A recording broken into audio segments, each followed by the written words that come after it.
we started to see like, holy crap, like we could, if we built this for the Class 8 industry, this really ends up answering one of the biggest challenges they have for decarbonization is how do we get to a decarbonized future as quickly as possible? And the method so far has been just kind of brute force. Yeah. And the trailer ends up becoming this kind of like electrification gateway, or like kind of a baby step. And it's the plug-in hybrid exactly. EV of commercial vehicles. Exactly. And it doesn't just stop there. So I'll explain basically kind of how the technology works. Oh yeah, just so people understand that where you're coming from. Yeah. And you know a lot about EVs, and that's how you earn your living. But give me the rundown of Ali's garage right now. So Mark 1 Escort. Right now I have a Mark 1 Escort with a Cosworth YB motor making around 350 horsepower. It weighs Oh, look at that. That's fantastic. Weighs 2,000 pounds on the dot. Has a Quaife sequential 6-speed. It has a full modern WRC suspension. So those videos that you see of Mark II Escorts doing like 6-foot jumps, this has exactly that same suspension from those guys. Hey, folks, today's episode is brought to you by Off the Record. I love Off the Record, and so many of you guys do too. Not a week goes by that I get an email or an Instagram DM from someone who used Off the Record and, just like the name implies, got those points off their record. What Off the Record does is, if you get a ticket for anything, any kind of moving violation, they set you up with a qualified attorney in your area to fight that ticket on your behalf, working to get those points off your record. The whole process is seamless. All you do is go to offtherecord.com/TST or download the Off the Record app and use code TST10. You then snap a photo of your ticket or scan it, upload it to Off the Record, and they handle the rest. The fee is very modest, and with our discount code, you get 10% off all your legal services with Off the Record going forward for the next several years. I say several years and not a specific time because they've been so good to us and we've been so good to them that I imagine they will extend it. It's offtherecord.com/TST or the Off the Record app, code TST10. You never plead guilty to tickets. It is a ecosystem that is financial in nature. It's designed to extract maximum value from your wallet. It's not about keeping people safe. It's about making money, and you shouldn't go down without a fight. That's why we love Off the Record. So go to offtherecord.com/TST or download the Off the Record app and use code TST10 at checkout, or when you log in, make an account, and that discount will be saved the next time you need it. So if you get pulled over, they're right there for you, no problemo. We love them as a sponsor. Of course, also, another sponsor I love is Dylan Optics sunglasses. You know those sunglasses you see me wearing in every picture? The ones with the colorful matte finish lenses? Those are Dylan Optics, and they don't just look different, they look different from the inside too. It's like HD life. The NIR polarized technology reduces glare, reduces fatigue of your eyes, protects your eyes, and it doesn't reflect what's in front of you. That's that matte finish. Each pair is customized. So you go to your website, and then you choose your frames. There's like 15, 20 frame styles. Then you choose your lens color. So the odds are you're never going to see someone out on the street with the same pair of Dylans that you have. It's fantastic. If you go to thesmokingtire.com, our website, under the Partners tab, you will see the Dylan Optics banner. You just click on that, and that is your link. We will send you a free Smoking Tire t-shirt if you buy a pair of Dylan Optics. It's a great, great company based here in the USA out of Arizona, and they are literally our longest running sponsor. Love their glasses, love them, and they keep my eyes from getting fatigued when I'm out filming in the desert. I'm out cycling or just walking or spending all day in the hot sun of a car show. They are amazing, and it's a really quality product. So go to thesmokingtire.com, click on the Partners tab, get yourself a pair of Dylan Optics sunglasses, and we'll send you a free t-shirt for supporting the people that support us. All right, on today's episode of the Smoking Tire Podcast, we have a great conversation for you with Ali Javidan, who is the founder and CEO of Range Energy. Range Energy is a company that is solving a real world problem that we have in our society, which is improving the fuel economy and efficiency of semi-trucks. He is an expert in electrifying automobiles, and in fact was one of the earliest employees at Tesla, helping to develop both the Roadster and the Model S. He has a ton of knowledge and expertise on what works and doesn't work in our DC fast charging networks, and we have a great discussion about that. And then we pivot to what is the amazing things that these guys are doing at Range Energy to improve our commercial trucking fleet by up to 40% efficiency using the existing diesel cabs we have now. Range Energy founder Ali Javidan is on today's episode of the Smoking Tire Podcast. That's radio. We could talk about watches all day. We can, and sometimes we do. Thanks for coming down. Thank you for having me. I think when I met you on this driving while awesome thing, I was like, fucking Zach, this guy over here is going to be so fucking rich. I was like, this guy has ideas. What I like about your ideas is they're the kind of ideas where you go, why isn't somebody already doing that? That's what I look for. Those are the best ideas. That's what I look for. It's kind of like look at all the noise and then step back and say, what are people missing here? Yeah. And why isn't this noise turning into something on the roads, in my case, or turning into commercial traction? And generally it's because one person or one entity has looked at one thing and then the rest just follow because of FOMO. And we'll talk about this. Well, pick your that's right. Crypto, NFTs, blah, blah, blah, any product that Tesla launches, right? Yes. Yokes. Yeah, exactly. Yeah. But you can be partially to blame for that. I will take a lot of that blame. I mean, you were involved in the Model S that's right. development. What was your exact role with that? So I was the head of vehicle prototyping for Tesla Motors from 2008 through 2012. So Model S. Model 3, Model Y, RAV4 EV, the second generation. Oh yeah, the RAV4 EV. Remember the Mercedes Ed Begley B-Class? Special. Yes, the B class. The B class, and then in Europe it was the A class, and the first gen Smart EV had our powertrain in it too. Actually, you know who had one of those? BBI's Batim Berisha. He loved his Smart EV. It was a lot better than the crappy engine that came in. It was. Same with the Fiat 500. Yeah. An EV powertrain. It brings up the level of the bottom end, and then it actually, in my opinion, brings down the level of the top end, because companies like Mercedes and Bentley and Rolls-Royce that invested so heavily in these smooth gasoline powertrains, once you make them all EV, they all become the same. That's right. Yeah, it's so interesting. It really then becomes, what kind of tchotchkes can you add to your car? Yeah, which is a slippery, dangerous slope. We are in full mudslide mode right now. Peak tchotchke right now. Yeah, I think so. Isn't it weird that that's like, an EV that's like my Chevy Volt was so refined. I was like, holy shit, this car. And then when you drive, like I just drove the Mercedes EQE AMG. Oh my gosh. Right? I drove one. It's not that, other than the gadgets, it's not that different than a Model 3 or a Mach-E that's half or a third of the price. The thing that Tesla had initially was that powertrain. It was the core, like, this thing just works, it's smooth, it's got plenty of power. And then I think now, like you said, that's kind of become normalized. Everybody's EV powertrain kind of feels the same. It really comes down to, how much power do you want? Nobody needs as much power as any of the EVs are putting out. And then how do you want that powertrain to feel? So like the throttle response from a Rivian feels way, way different than from like a Model Y. Right. But ultimately the powertrain effectiveness is about the same. Yeah, and it's so like if you have an EV that's 1,200 horsepower versus an EV that's 400 horsepower, at 10% throttle, they feel exactly the same. Exactly. Whereas a Dodge Challenger V6 versus a Dodge Challenger Hellcat are different experiences no matter what speed you're going. Dramatically, yeah. It's a big, because ultimately, up until 400 horsepower, both cars are going to feel exactly the same. Yeah. And if you're looking at your power curves as you're driving down the highway, you're never above 400 horsepower unless your foot's in the floor all the way. And so, unless you're Tesla man. Yeah, unless you're a Tesla guy.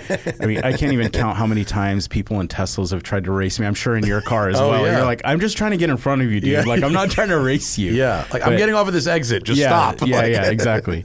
So, but yeah, it's the experience at this point has now come down to like how fancy can you get with your software, and unfortunately, a lot of people are trying to get too fancy with the throttle control software or with the drive algorithms and things like that, and the fundamental basic powertrain technology that was in the Volt and was in the early Nissan Leaf, that's good. It's really, really good, and now that we have all this kind of noise in the market and all the different kind of add-ons that are being thrown at these cars, I feel like there's kind of a consolidation happening. If you look at some of the work that like Hyundai's doing and the Polestar, like I think that's where you start to see some like design constraint and some kind of maturity in the product, and I hope more people bring that.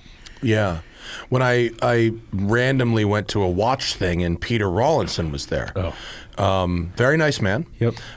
Interesting guy. Yep. I had just driven a Lucid, and I was like, and he was talking about how the insane power is really just a side effect of the range. Exactly. And that it's not like if you have a battery that's 150 kilowatts, right? And and to get from 400 horsepower to 1,000 horsepower is hundreds of dollars in motor technology, not thousands or tens of thousands. Yeah.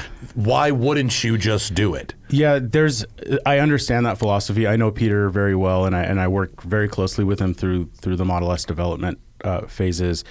I understand that philosophy, and there's a little bit of a misconception that, when you hear like Tesla powered like hot rod or like retro mod, right, it really comes down to not the power that the motor outputs, it's the battery capacity that is the capacity that the battery has is directly related to how much power it puts out. So what Peter was saying is that if you have a 120 kilowatt hour battery pack, that power is there now in the battery pack. The motor, generally every motor that's in an EV has more capacity than what's being put to the road. But it's always battery limited. And now, yes, if you have 120 kilowatt hours, you can discharge at much higher rates than a 60 or 80 kilowatt hour battery pack. But you still have to shore up, your bus bars and all the connections, and all the harnessing has to become more complicated and bigger. Your thermal systems have to be upgraded. So that's all extra weight. Right. So even if you do have 120 kilowatt hours, I would argue that sure, you can output whatever 1,000 horsepower whatever you want to put out, but if you also just limit yourself to 600 horsepower, then you can actually make the subsystems a lot simpler and lighter weight, and actually have a little bit more range and a little bit more utility out of that battery. So in pack. the case of Lucid, given the same battery they're using now, if they were to sell a car that was 400 or 500 horsepower instead of 1,000, you could get a car that was maybe $110,000 retail price. Absolutely. And an 800 miles range or something. That's right. And the battery is a big cost driver in the stack, right, but a lot of folks are kind of using that as an excuse to add a lot of other features to kind of drive the margin up. But you're totally right. Well, it's also a Cadillac Escalade versus a Chevy Silverado work truck. Yeah. The underpinnings are the same. It's the shit they pile on there. It's how much NVH do you put in it, and what feature set do you buy from the market to add things. But you're 100% right, and I think that I have that philosophy of kind of, I do things in excess. Sometimes I'll build a crazy car, I'll go do something fun, but at the same time, like, if it's something that you're going to use every day, there's no reason to kind of turn it up to 11 everywhere that you turn. Like, there's some constraint and some restraint that actually ends up having some really good kind of long-term benefits in quality of product and durability cycles and things like that. Do you think the temptation is just too strong to go, it's 1,000 horsepower? Well, you can't sell a luxury sedan that is $200,000 that only has 600 horsepower. It just doesn't work nowadays, right? Yeah. And so the horsepower is there, and the way that people define horsepower is a little bit interesting on EVs, because you can define it as the potential power output of your battery pack, right, or the potential power output of the motor, or the combination of the two. And so, yeah, if you have it, you sell it, right? Of course, the marketing guys are going to say, yeah, pump up the numbers. Let's get the biggest horsepower number and best 0 just to 60 possible. Add them all up together. Whatever exactly, you exactly.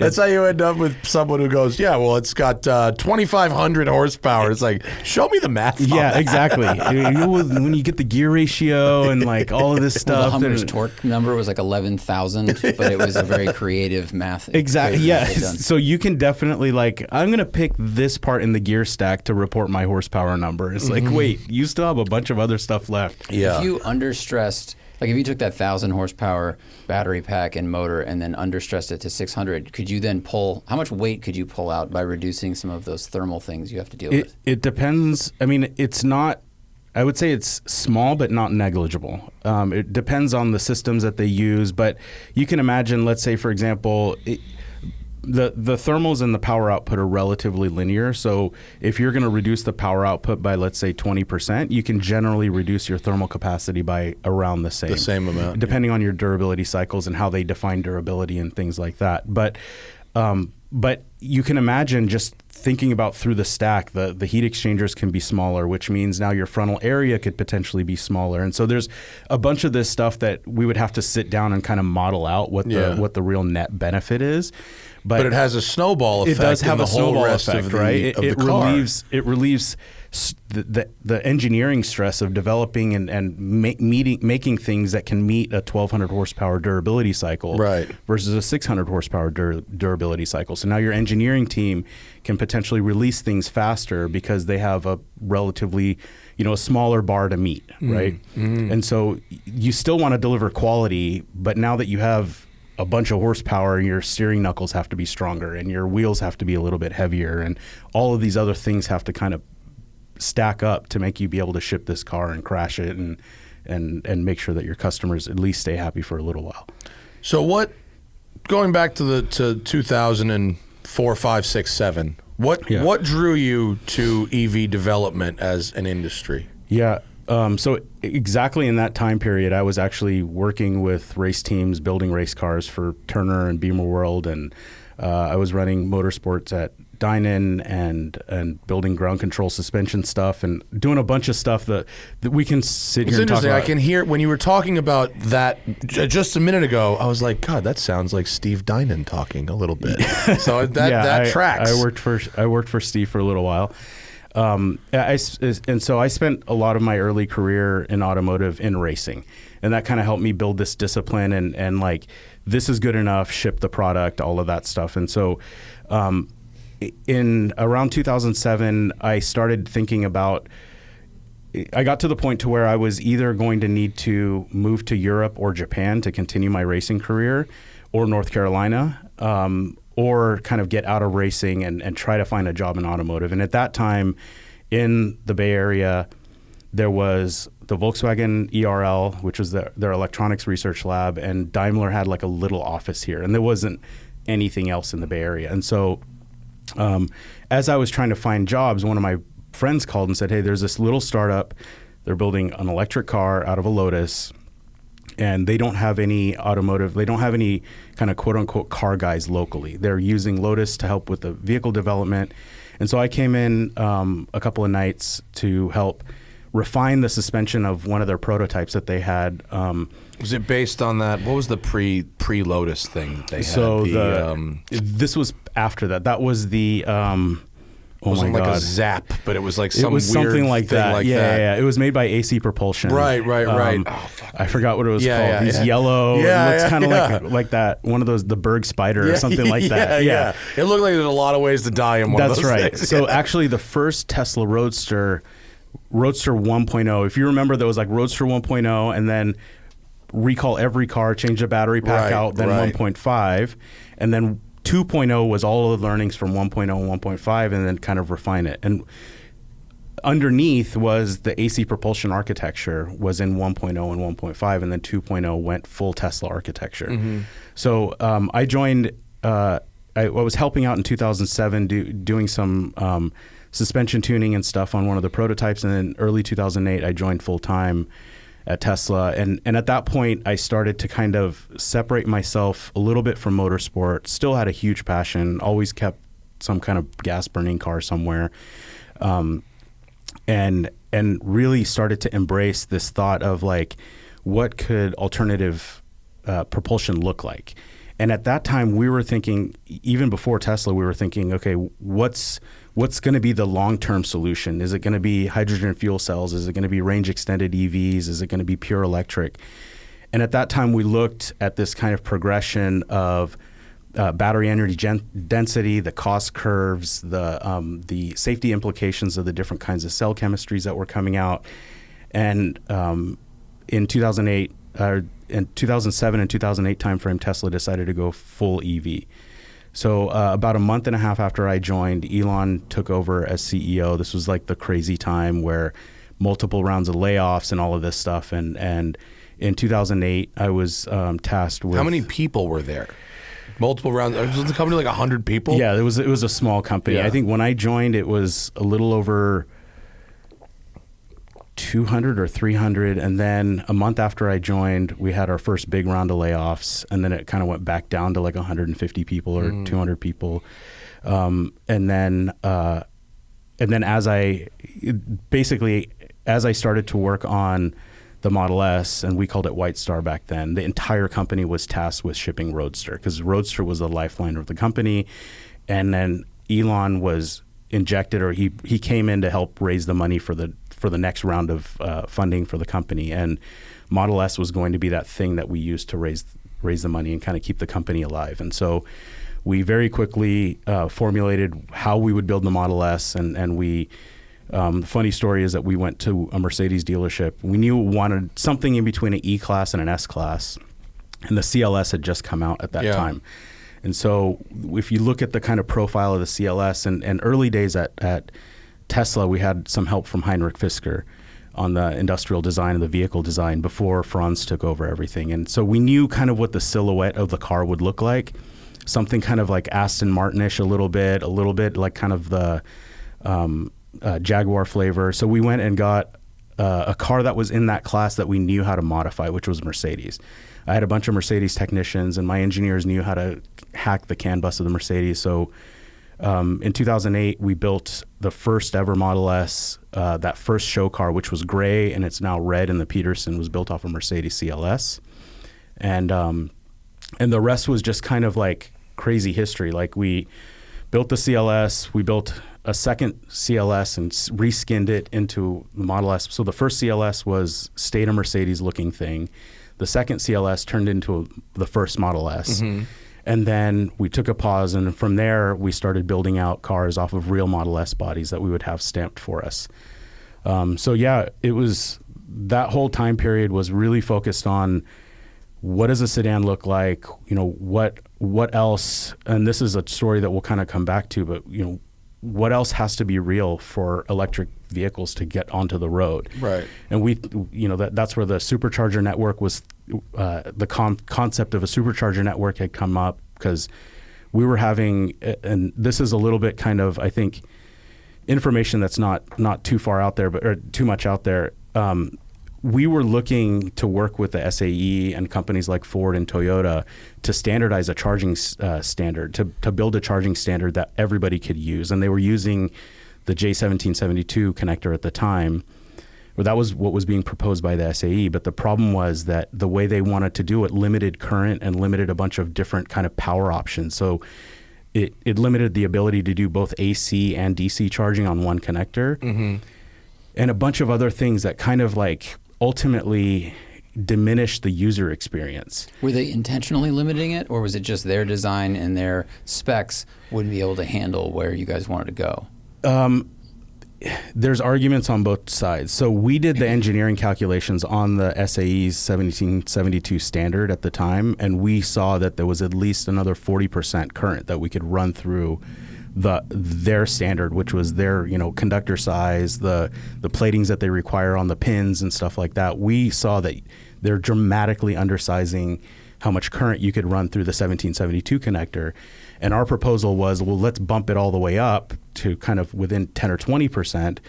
And the user experience would be better, because ultimately it's one connector to do AC and DC. Mm-hmm. We have a smaller charge port, so you can kind of fit it into the industrial design. And as we start to build these Teslas and put them on the road, we know that Nissan is here with the Leaf, and we know GM is here with the Volt. We can all kind of grow all of this together. But what ended up happening was the SAE kind of dug their heels in, and they said, no, this is our standard. We're not changing it. And even though they ultimately did change it to the CCS adapter. That's right. Yeah. That's right. And so it took a while. Yeah. And that's ultimately the reason that Elon said, you know what, screw this. I'm not going to send my cars out into onto the roads and then have the users stuck where, living EV life as we all know it today, non-Tesla EV life, right? Right.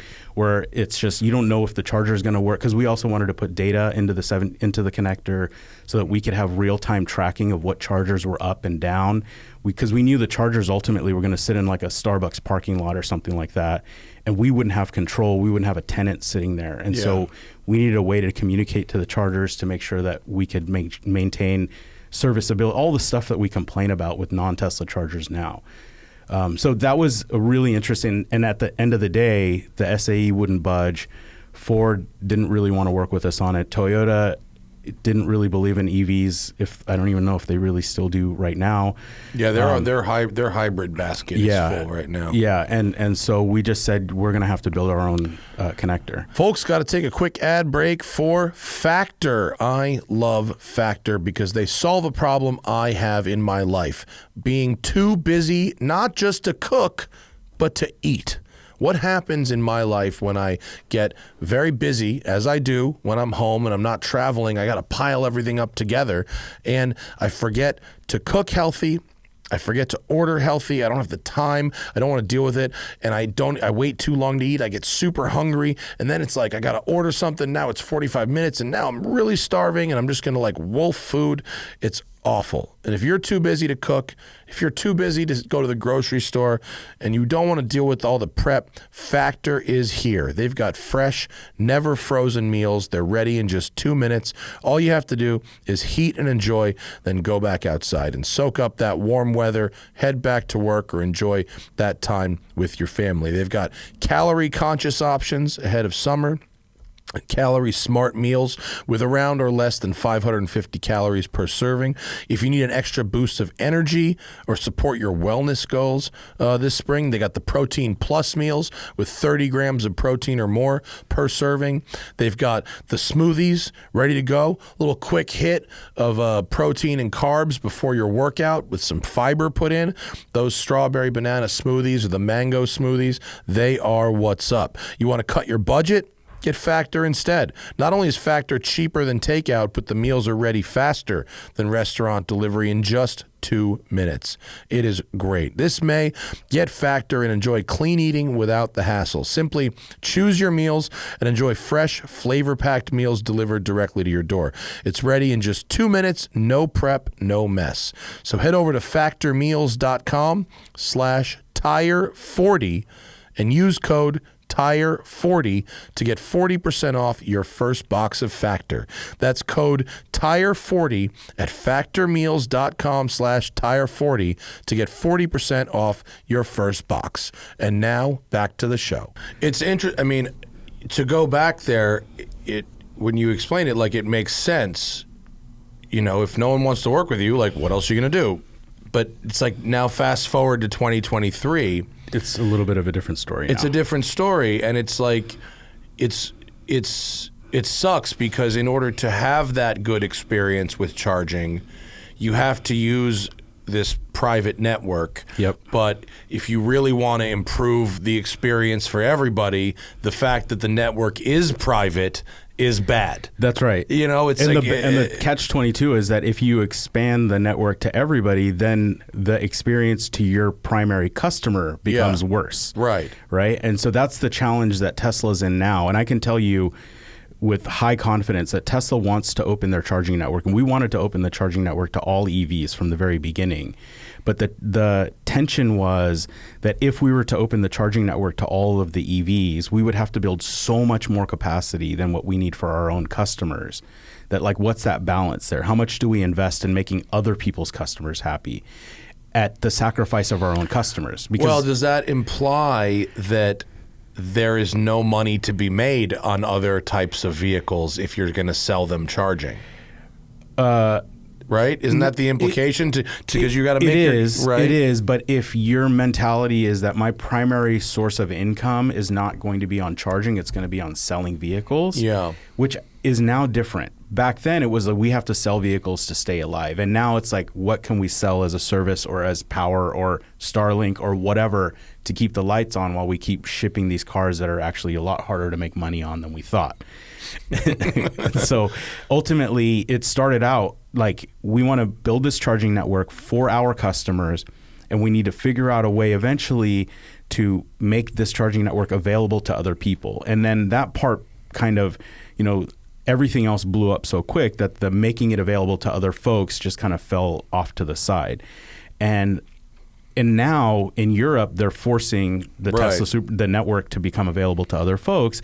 And as a result, they're doing that here in the United States kind of preemptively before they get forced here.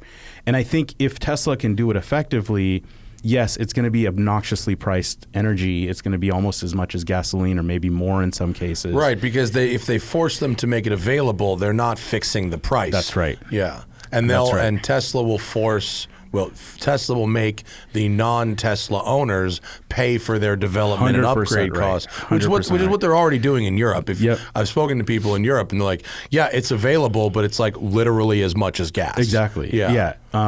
Which, like, it's okay for a stopgap. And I think we're kind of in this like really noisy phase with charger networks as well, because there's, all the money that's been poured into, EVgo, Electrify America, ChargePoint, like all of these other networks. And the fact that there's no consolidation and standardization across these to give you and I the confidence that if we're driving down the road in a non-Tesla, we can stop at this charger and it's just going to work. I still think we haven't even scratched the surface. From a hardware perspective, and maybe it's a software perspective, what is it specifically about a supercharger that makes it so much more reliable than a Electrify America charger? The fact that Tesla has a constant two-way data stream with their charging network, and so it's Apple versus Android, basically. Right. Well, exactly. The fact that you said that, years and years and years ago, they knew that they wanted to be able to talk to the chargers and monitor them to ensure this kind of security and this reliable network. And we know that EA or some of these companies have no way to talk to the other chargers and aren't monitoring them. You're like, well, right there's the huge disconnect. I mean, as an example, and I think there may be some kind of little circuit loop in the cable, but 2 days ago, I drove by a big ChargePoint bank of chargers. There were at least 20 of them. All of the cables were cut. Every single cable was cut. The receptacle was still in the little holder, and somebody came through with a cable cutter and cut every single piece of copper that was exposed. And frankly, there really isn't a good way to steal the copper. To steal the copper. And there isn't a good way for ChargePoint to know that this happened because they're not closing the loop at the connector. Right. Yeah. Unless there's some kind of safety loop that's inside of the cable, which wasn't part of the kind of thought process early days, maybe now. Is there that much copper in that cable? No, that it's there's worth not. Stealing? It's not. I'm thinking to myself, a cable cutter, People are dumb. You have the fanciest cable cutters in the world. It still takes 30 seconds to get through one of these cables, and there were 20 of them. Can you do that without getting electrocuted? Yes, you can. Okay. Yeah, absolutely. Because electricity scares the shit out of me. Yeah. I ever get fucked up by an MSD box back in the day, dude? I don't fuck with electricity anymore. Yeah, the ignition boxes are scary. Yeah, the idea that someone is going to cut through that cable to me, it seems crazy. But so if you say power does not come out of that tower until there is a charge enable circuit. So when you hear it go zzz, exactly. When you pay the money, and then it goes. You'll hear a couple of clicks generally Yeah. before power comes out, and usually what they'll do is they'll put some kind of a discharge resistor on the back end of that cable inside the box, so that if there's residual electricity in the cable, it'll discharge itself out. So there's really minimal chance of so you can shock. The more you know. Or if the handles are wood. If anyone needs some copper, it'll take way more time to steal than it's worth. It has to be dry wood. You need dry wood bolt cutters. Yeah. Okay, sorry. So that not being real time monitored that's a big problem. Yeah, it is, and the fact that there is a little bit of kind of like pointing in both directions here, and what I mean by that is that like the Electrify America guy will say, well, my charger was fine when I installed it, and then the Starbucks parking lot guy will be like, yeah, well, it doesn't work now, and then some Nissan Pathfinder backed up into it, and there's this kind of back and forth happening where the Electrify America does not care about the guy in the Polestar's experience. Right. He doesn't care about that at all. But at least in this kind of stack that Tesla has, somebody can point and say, I don't want my customer to have a shitty experience. The car is so inextricably connected to that one type of charger that the Tesla customer, if they're unhappy, is going to blame Tesla. That's right. Whereas if me, Ford driver, blames Electrify America, it's not really Ford's problem. That's right. And you can't point at the dealer. You can't go to the Ford dealership and be like, dude, this experience really, really sucks. And then think that maybe that information will get back to Ford corporate or something. It just doesn't happen. No, it has a quiet effect where you might tell friends that it's the ownership sucks. Fewer people buy EVs, et cetera, et cetera. But it's the phone lines are like disconnected between who's responsible for that. Is there something that could be done, to improve? I mean, yes. What if you were running Electrify America or one of these charge companies? What is the first thing you would do to fix this system? I think, and so I'm not a deep charging expert, so I'm probably going to kind of hand wave on this a little bit, but I think what needs to be done is we need to accelerate the standardization of this through like the SAE or NHTSA, or somebody needs to accelerate the standardization of the communications protocol. And then that governing body needs to kind of force Toyota and Polestar and all of these other folks to at least adopt that communications bus. And I think so they can have the same type of two-way communications that Tesla has now. And a lot of the car companies have that. And I know Rivian's, for example, talked to the Electrify America and some of the other ones. But a lot of the standardization is coming, and I think the experience is going to get better and better.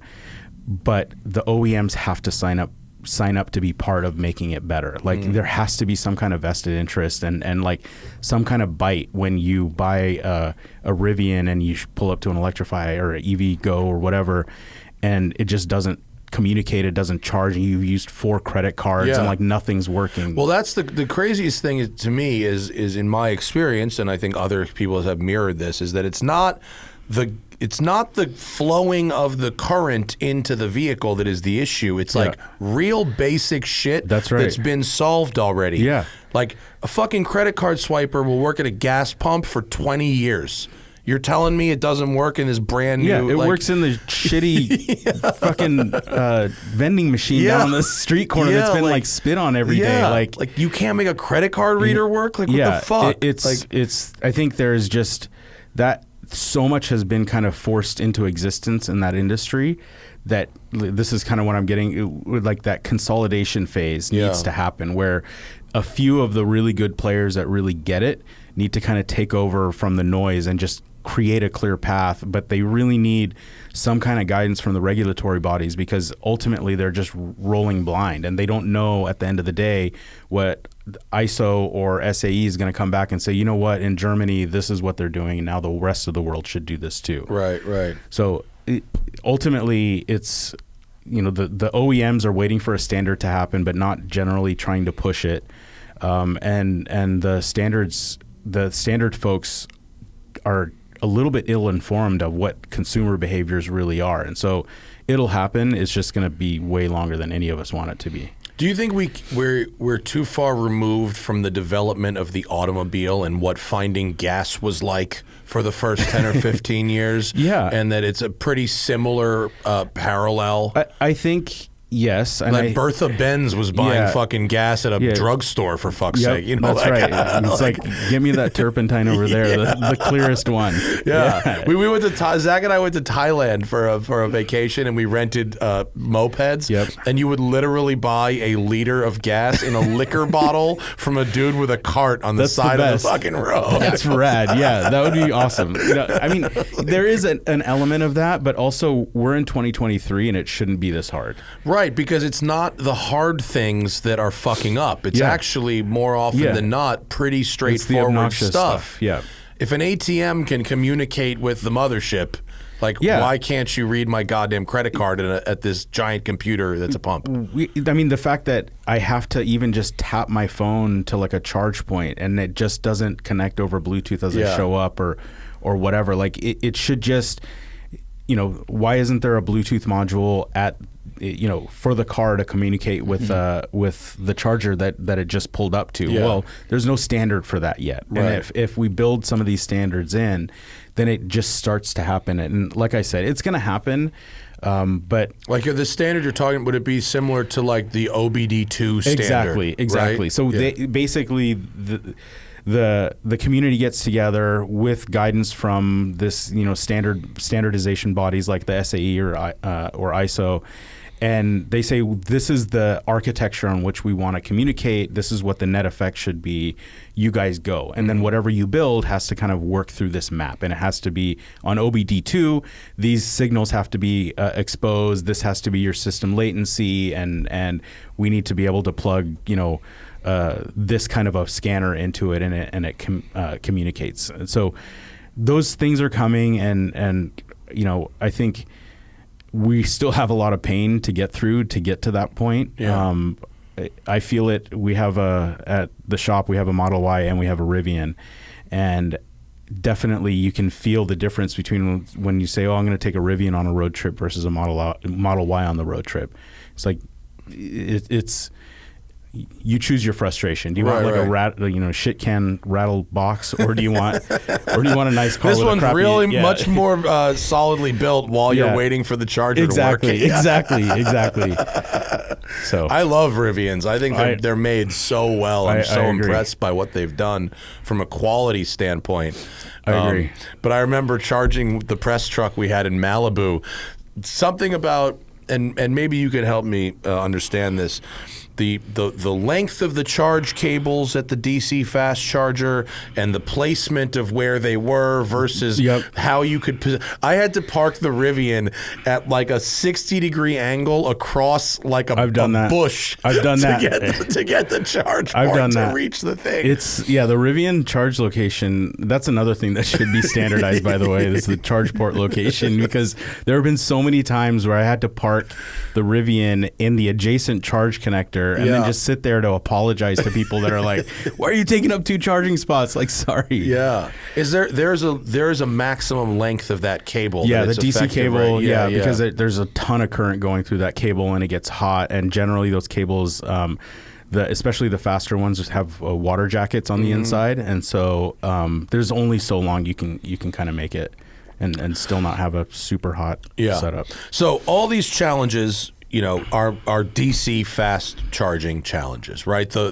level 2 charge at home, whether it's a Tesla connector or a CCS, is a problem that is largely a solved problem. Yeah, it comes down to like when you want to pump extreme amounts of current. If you want to go above 100 kilowatt into your pack, 350 is becoming kind of the new standard. That's where a lot of these challenges come in, because things have to get big and bulky to sort of pump that much energy. Right. But that brings me to what you're doing now. Yeah. When we met last summer, and you were talking about the thing that your company Range was working on, which was an RV trailer that had its own battery pack, its own small propulsion system, and could be towed by a much smaller, less powerful vehicle because it would essentially power itself. That's right. right? And I was like, well, this guy's really fucking smart. He's going to be really, really rich. And that seemed like an awesome idea. And then you said we just saw each other up at Luft, where you were showing your Porsche, and look, you've got cool gas powered cars also. So but then you go, we're doing semi trucks now. Yeah. So tell me about that pivot, and tell me about what you guys are doing at Range, because it's just makes so much goddamn sense. I can't believe nobody has done this yet. Yeah. So this is honestly an idea that we've been thinking about for a very long time. I've been thinking about powered and electrified trailers since 2009 was the first time I started thinking about them. And a couple of years ago, the last few years, I've been seeing a lot of commercialized electric technology coming to market. So things for big semis and large battery packs and large e-axles and things like that. And so I started to think more and more about the commercial EV space and what the challenges are. I knew that there was a lot of energy being placed in electrifying kind of the trucks, right? And back then I was thinking Tesla semi is like super fucking hyped, and but is it real? Is it bullshit? Like, right. Will it work? Like, yeah, and like the value proposition that was just kind of like thrown out there is like kind of crazy. Like, how are you going to make this tractor that has, electric power with this much range? You must be putting now we know it's around 900 and so kilowatt hours in the semi. But even I was also thinking about kind of medium and light duty, because I've been driving medium and light duty trucks and trailers my entire life, whether it's taking a boat somewhere or a race car somewhere or something. And so I had a ton of what we call towing empathy for this kind of medium and light duty market. And that's why after seeing the big commercial electrification stuff, I knew that that's where we wanted to go. But then thinking kind of a little bit pragmatically, like, what can I bring to market that proves the technology, and then we can go attack the big guys. And that's when we met, was about a year and a half ago, about 2 years ago now, where we were talking about, okay, well, we're going to start by building an electrified light duty and medium duty trailer that you can either put a boat on or a camper on or whatever. And I'll talk about how the technology works in a second. But then as we started to develop this kind of foundational technology and build test vehicles, test trailers, and we started to see the results, we started to see like, holy crap, like if we built this for the Class 8 industry, this really ends up answering one of the biggest challenges they have for decarbonization, is how do we get to a decarbonized future as quickly as possible? And the method so far has been just kind of brute force. Yeah. And the trailer ends up becoming this kind of like electrification gateway, or like kind of a baby step. And it's the plug-in hybrid EV of commercial vehicles. Exactly. And it doesn't just stop there. So I'll explain basically kind of how the technology works. Imagine a trailer of any kind, whether it's a boat trailer or a full-size Class 8 trailer. We have an electric axle, so we have propulsion. We have a large-size battery pack, but not so large. So in the semi world, an e-Cascadia has, I think it's somewhere around 400 kilowatt hours.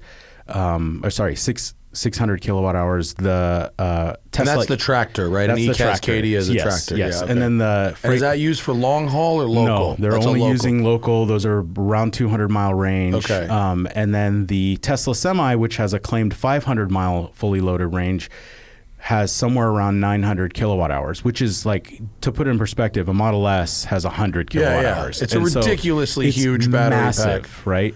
Do you think that's a smart use of those resources? I obviously don't. Yeah. Okay. And so ultimately what you're trying to do now is you're trying to have the tractor do all of the work of the system, where the trailer is really, there's two, in my perspective, there are two very high value pieces in this entire stack. Number one is the driver, which I kind of pulled from my racing days, and Carroll Smith, the guy that wrote that really awesome book that we all read.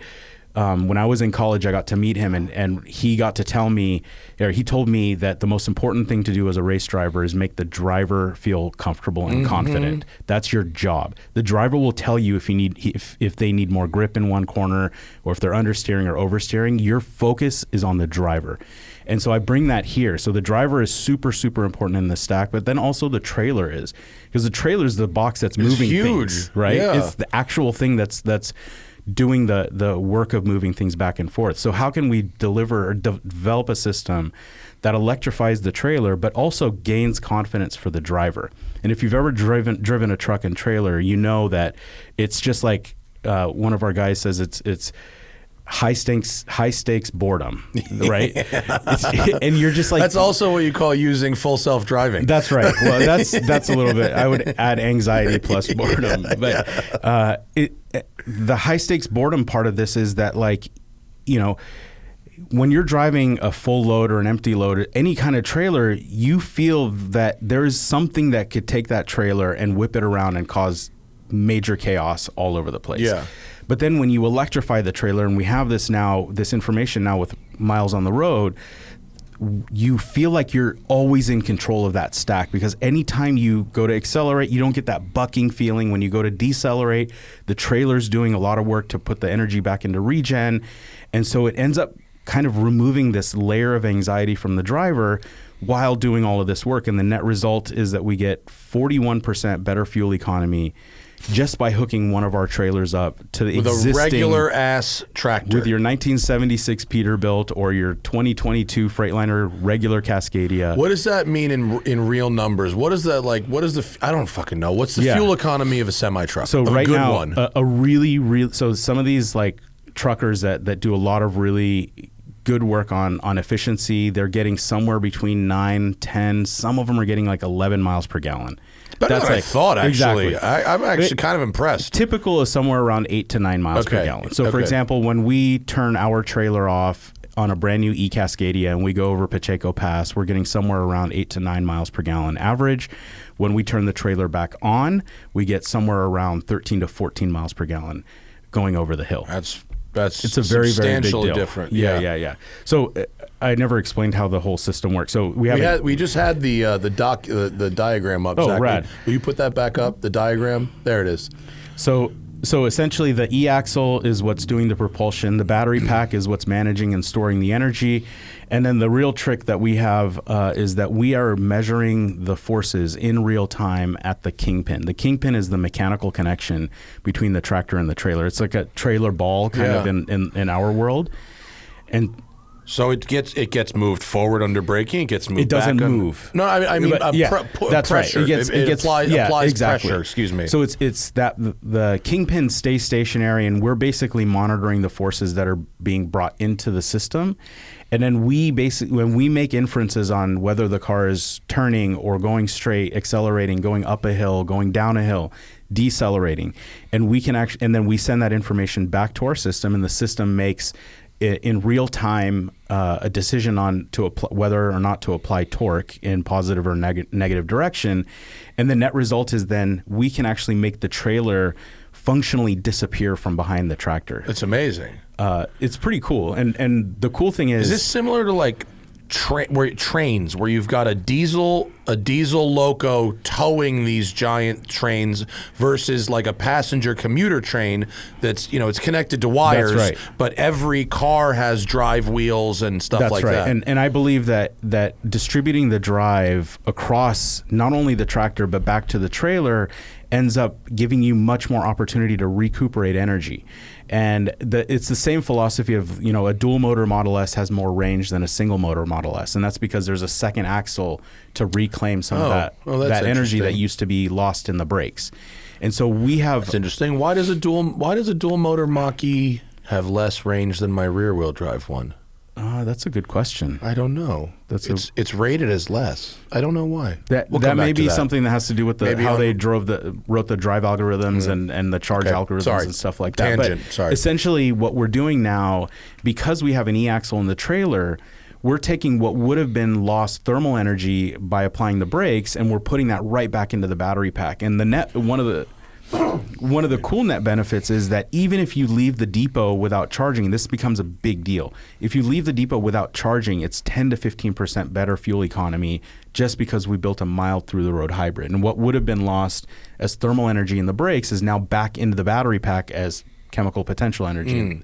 What kind of control does the driver have in the cab through? Does the driver need to do anything? The driver does not need to do anything. Can the driver do anything? The driver can. And so we're building this. One of the things that's kind of important to understand about what we're building is a platform. We are building a singular product and shipping them to customers, but we are looking at this as a platform. And so, for example, some of our operators that have, our customers have anywhere between 5,000 and 10,000 trailers in their fleet, and some of them have above 100,000 trailers in their fleet operating currently in North America. And they kind of present data differently to their drivers depending on what operator is working. And so what we've done is we have a very, very basic 3 lights. It's like red, yellow, and green. That's in the back on the side of the trailer that the driver can look and say, oh yeah, it's working, it's not working. But if the driver or the operator says, no, I need more data for my driver, we have that communications bus, kind of like an OBD2, like a diagnostic bus, where they can jack into our system and then we can present whatever data they want. But we're not getting ourselves caught up in this kind of HMI philosophy of how do we present the data the best and all of this stuff, because the operators know that and the drivers know that. And we're stepping back and making sure that we develop a really robust, durable, long-lasting powertrain platform and battery system. And then the rest, the industry can kind of, add things to add features to our system. Yeah, I'm just trying to think of what the driver, if the driver knows, okay, I've got a big uphill coming up, and then there's a big downhill, so maybe I can put it in this mode for 50 miles and then put it in so they don't need to do that. They don't do anything. It's all because we're measuring physics in real time. At the kingpin. That's right. That tells you everything. We're measuring physics in real time, and because of that, we don't have to interpret anything. We can kind of have a situation where driver A did it correctly and driver B didn't hit the button. That's right. And his boss is like, what the hell, man? You lost us a bunch of money. We react in real time to the driver to kind of give this like virtual driver coaching where we're applying torque. Reminds me of DSC. You know DSC? The DSC sport controller. Yeah. They turn a passive adaptive suspension into an active one by installing a G meter in your car. That when you turn right, it will load up the outside. It hacks your system. I mean, that reminds me of that. Which is a racing thing. PASM does the same thing. A bunch of these, the new Taycan with their predictive handling or whatever they're doing with their cameras does it also. But I mean, ultimately what we want to try to do is make our system transparent to the user, and we want the tractor to feel like it has no trailer back there at all.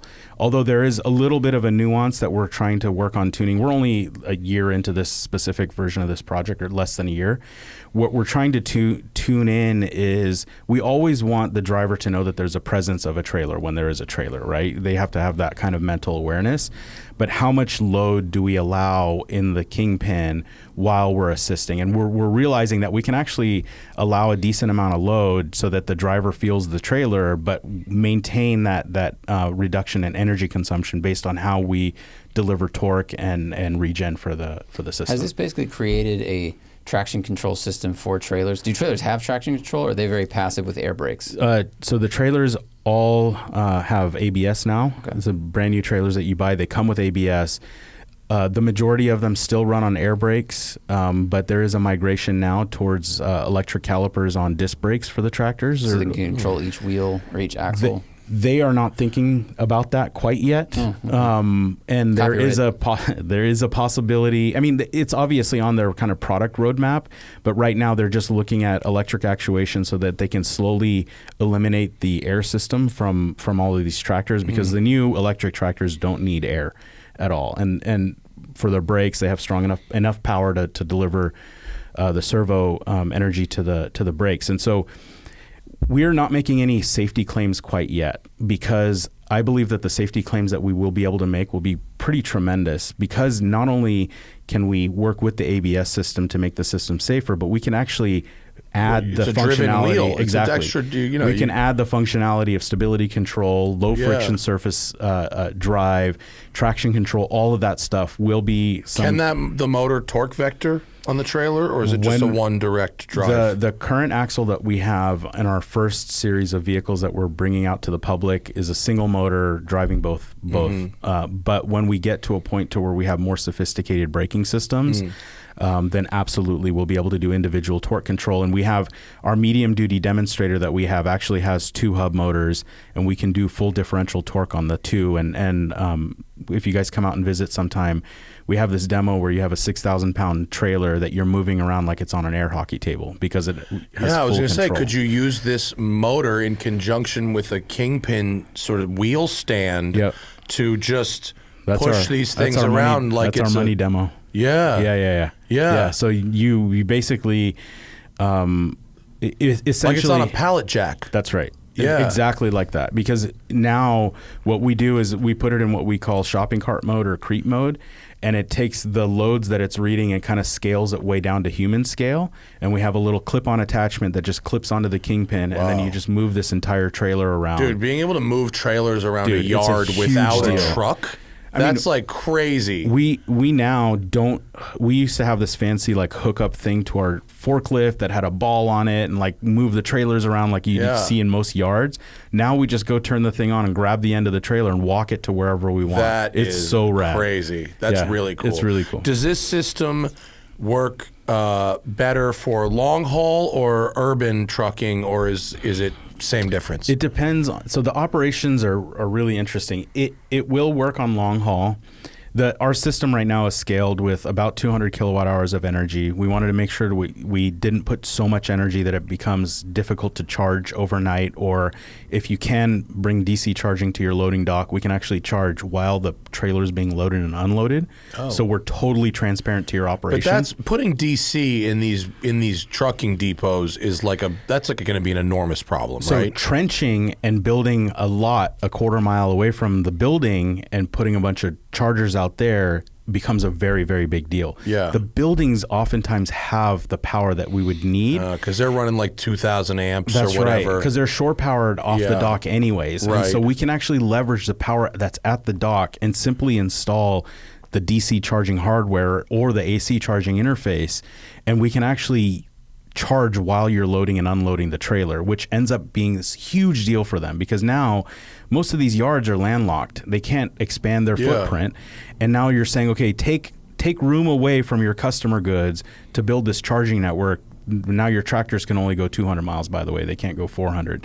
So to answer your question specifically, the system works great, exceedingly well below about 200 miles.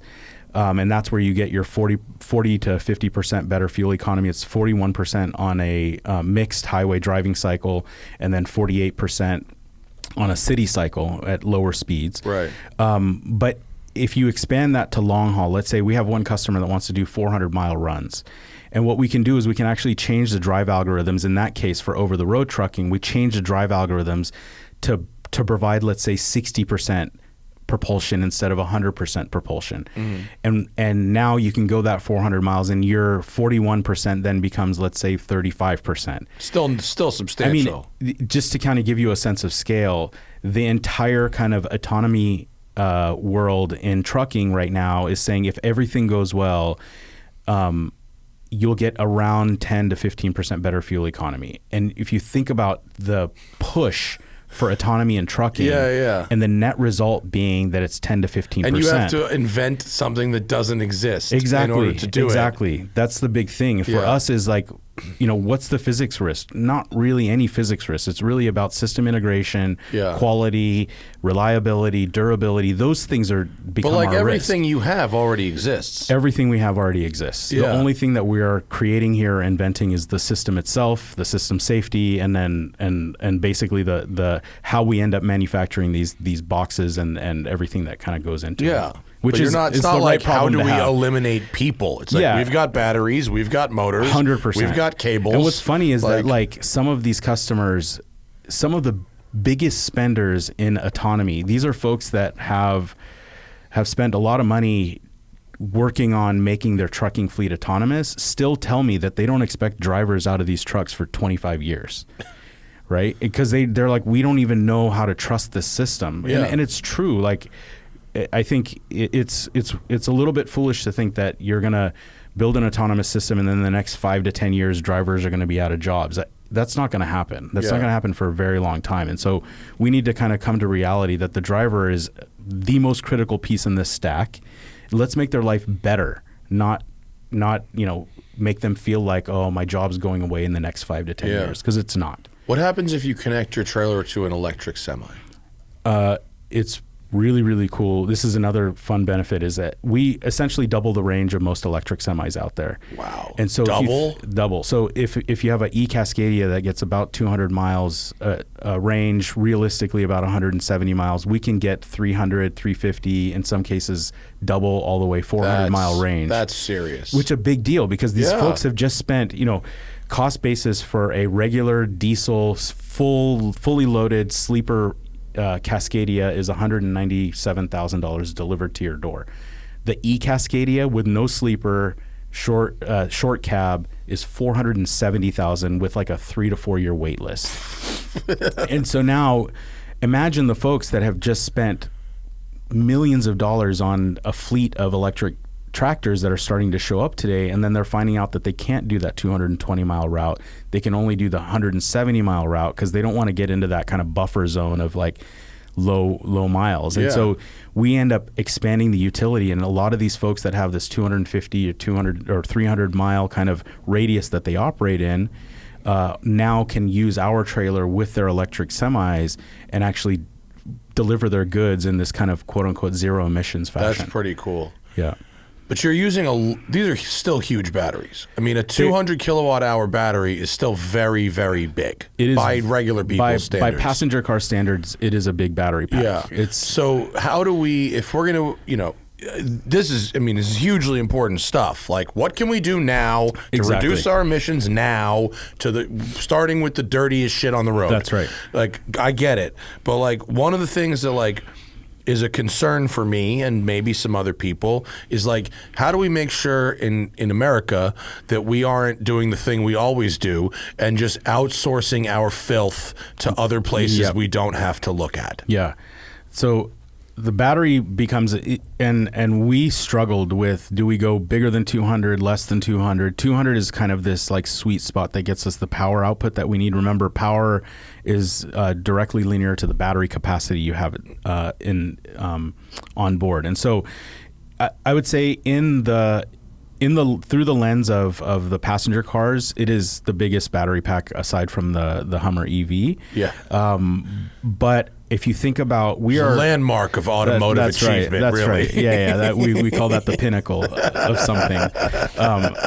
But we are still the smallest battery pack in this kind of trucking industry, and we are working to piggyback off of a lot of the work that's happening to scale some of the cell chemistries that are really, really right for this type of application. I don't want to kind of go into too much detail on exactly what cell chemistry we're using and why we're using it, but I agree that 200 kilowatts is a big battery pack. 200 kilowatt hours is a big battery pack, but it's so much better than these 600 and close to megawatt hour packs that are going that into our cabs. Customers would be forced to otherwise buy. Right. And is it better to put, in your mind, is it better to put a 200 kilowatt pack in a semi truck than it is to get 3 people out of their Macans and into a Model Y or a Mach-E or you know what I mean? Good question. So we're working through a bunch of this kind of like carbon footprint evaluations right now and calculations. And it's, as you know, it's a very, very complicated stack to kind of work through. And we're trying to kind of get standardized on, how many barrels of oil or tons of CO2 that does our system take off the roads versus a Tesla e-Semi or a Freightliner e-Cascadia or an F-150 Lightning for that matter, based on the dollars invested, right? Our trailer system is not going to be expensive. It's going to be about the same price that these folks are already used to paying for trailers from Great Dane and Hyundai and other companies like that. And so we're not coming in and proposing this like $400,000 or $600,000 new tool that they have to figure out And they to can spend. retrofit existing trailers, right? Yeah, so there are a few of our customers that have existing very large fleets of, and these are, to be specific, there are 53-foot dry vans, 53-foot reefer trailers that we can convert for some of these customers that have large fleets that have recently spent money on building out their fleets. We can actually build a pipeline adjacent to where they deploy the fleet, and our system will kind of clip right into their existing trailers. And So you build like a mini factory where they are to do the install? Oh, yeah, that's and you cool. have to think about like the logistics of all of this becomes really complicated because you can't stack 40 boxes on a freight car and send it over, right? Right. But we can stack 40 or 50 or hundreds of battery packs and drive axles and things like that, and then do final marriage adjacent to where these boxes already live. But it's part of that story of like, why do we have an obsession of building new things for the world, and why can't we kind of leverage what we have and upcycle some of these old trailers and other bits and pieces that we can make use out of. Yeah.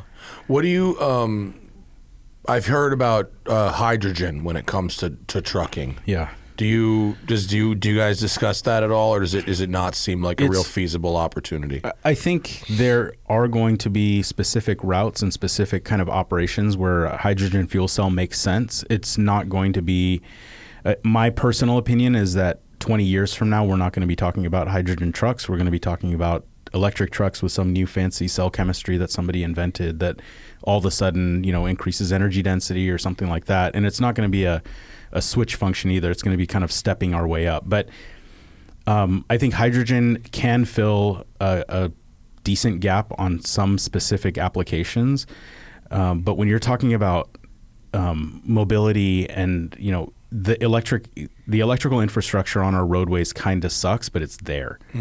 There's nothing on the hydrogen side. Like there's no hydrogen filling Zach stations. got stranded at Harris Ranch for 2 days because they ran out of hydrogen. Yeah, exactly. At the one station. And so it is one thing to It say was that stinky. Yeah, and it's dude, hydrogen is expensive to move around. It is hard and expensive to store and generate and move and all of this.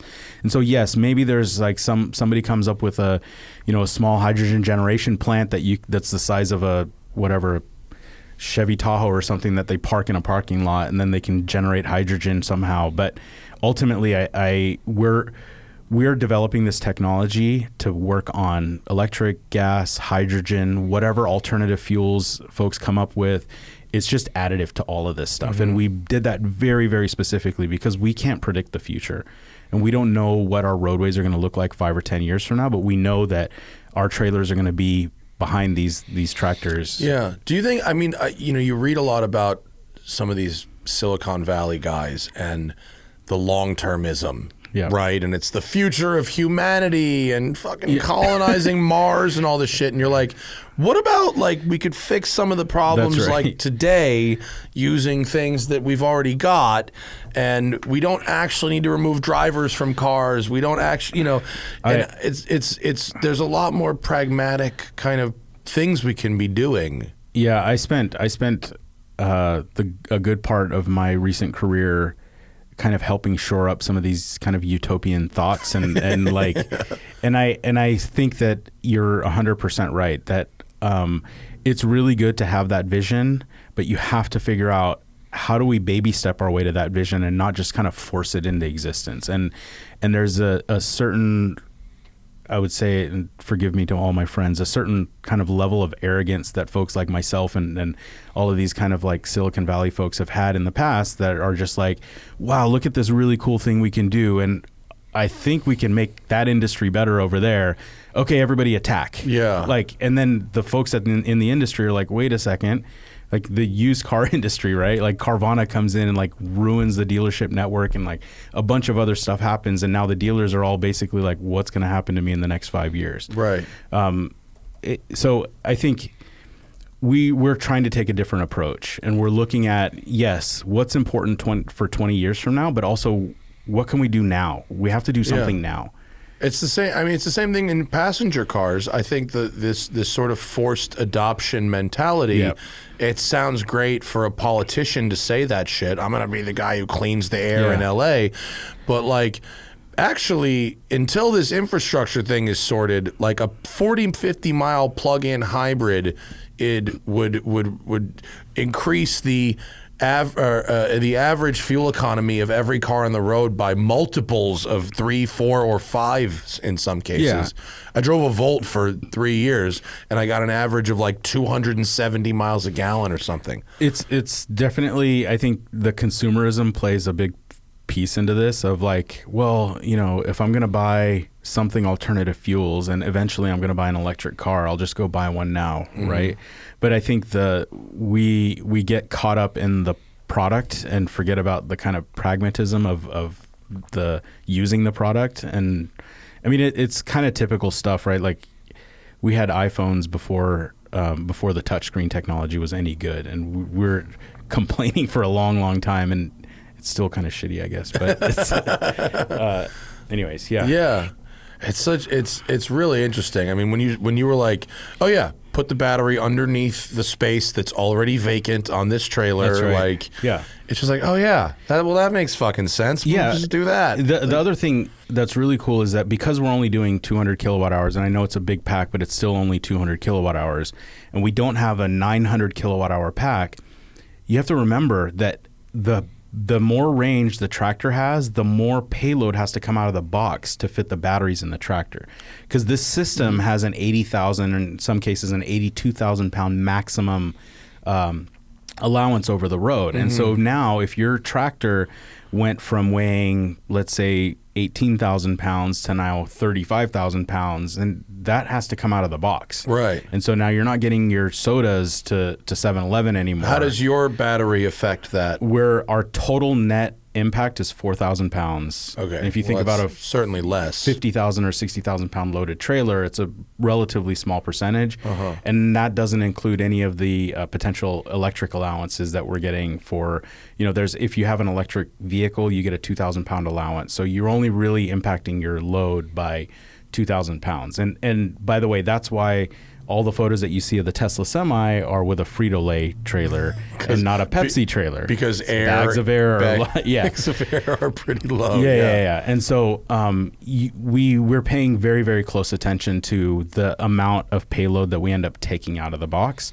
And we're very mindful. It comes down to that kind of pragmatism. Like when we decided to go from consumer trailers to commercial trailers, the first thing the team did was spend 3 days at a customer site here in Southern California, going on ride-alongs, talking to the mechanics, talking to the union reps, because we didn't want to develop something that was going to blow up this operation. We wanted to develop something that worked. And we went as far as like opening with the mechanics, opening their toolboxes and saying, what kind of tools do you have in here? Oh, they're all English or they're all metric. Why, you know, we'll develop our system to leverage the tools that you already have in your toolbox. Can the trailer back power the living in the cab so that if they're sitting there all night, you know, in a rest area, they don't have to run a generator? That's right. Yeah. So we have our trailer is also a kind of a mobile power station.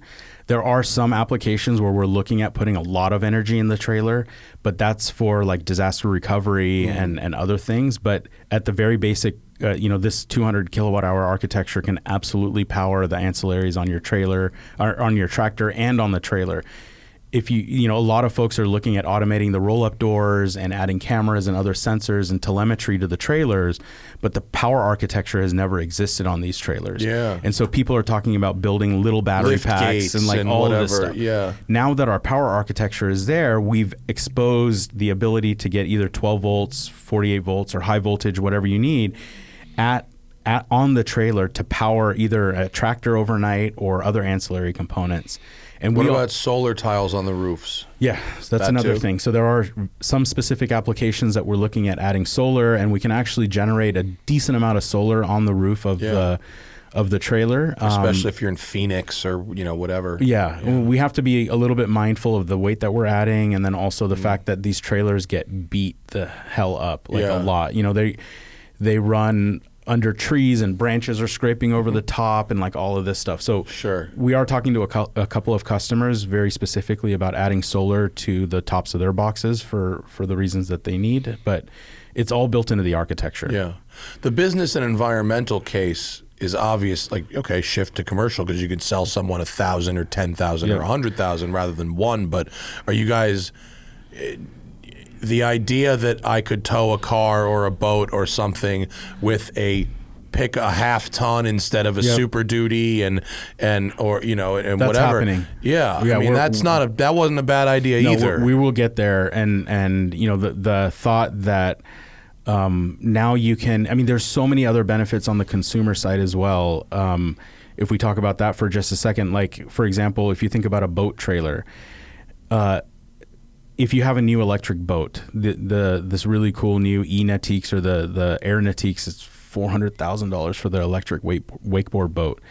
I gotta try one of those. That sounds cool as fuck. Yeah, have you been on one? No, not yet. We gotta find one. We gotta find a way. Right, I'll see if I can call find Nautique. Let's go. Let's hit Lake Havasu, baby. If you think about, you go to Lake Havasu, right? Or for us, it's like, Folsom Lake or Lake Tahoe or something like that in Northern California. There's no supercharging at the lake. There's no charging at the lake. Oh, God. And so what if we put... Yeah, what do you do? Yeah. For real, are you charging at your house on a level 2? And you it's charge it at your $12 million lakeside house. Dude, that's super trashy. We can't be doing that. Yeah, that's horrible. The neighbors are going to see. That's horrible. The HOA said no boat trailers in the driveway. So the real cool thing, so we actually mapped this out as one of the consumer products, was you build a boat trailer that's with a pack, and then you just basically walk your trailer down with the shopping cart mode to the shore or to the loading dock. You can fast charge off the trailer to the boat to give the boat another charge throughout the day. So wait, hang on. Water sport use time 2 to 3 hours. Super Air Nautique GS22E. 90% fewer moving parts than a gas combustion towboat in its class. Dramatically reduces routine maintenance. I bet that thing is fun as hell. It's fun for literally 2 hours, and then you're done. And then you got to charge it for the day. Yeah. But I mean, honestly, little side note, I think the right application for electric boats is pontoon boats. 100%. 100%. Yeah. So there's more to come on that in the future. And also the hybridization of medium and large yachts. Let me run off of hybrid as I come out of the wake 100%. zone, and then when I get into the wake zone, then turn it all on and let me get out. Yachts are already heavy as fuck. Who cares? Yeah, exactly. Whatever. You imagine the really cool maneuverability and propulsion you can get out of a couple of electric jet motors. Yeah, and if you've got a yacht that's running like an MTU fucking V16 turbo diesel, exactly. Like run a Jenny off that bitch and charge up. Exactly. No big deal. Yeah. So boating is a big thing. So we looked at all of these different applications, like electric side-by-sides and being able to charge in the middle of the mountains wherever you are, and like all of this fun stuff. This is interesting. The GS22E boat, to go back to it, in the charge time, it says supercharger. I wonder if you can. I wonder if someone just ignored the copyright, or if they've got a Tesla connector. Yeah. And I don't know how they can charge at 80 kilowatts in an hour and a half. It's a bigger battery than that, but it doesn't say the capacity of the battery, does it? Yeah, I forgot what the number is, but it's a pretty substantial size battery. Interesting. Okay. But anyways, there's a. The consumer application space is really interesting for us because that's where a lot of my personal passions live, and building a really cool electric race car trailer would be awesome. Yeah. Whether I'm using an electric race car or a gasoline race car. There's just so many uses to have power when you're at the track or on the road. Yeah. That's why the Lightning was helpful. And the Lightning was awesome. I listened to that. It's such a rad thing to have that kind of power available to you. Yeah.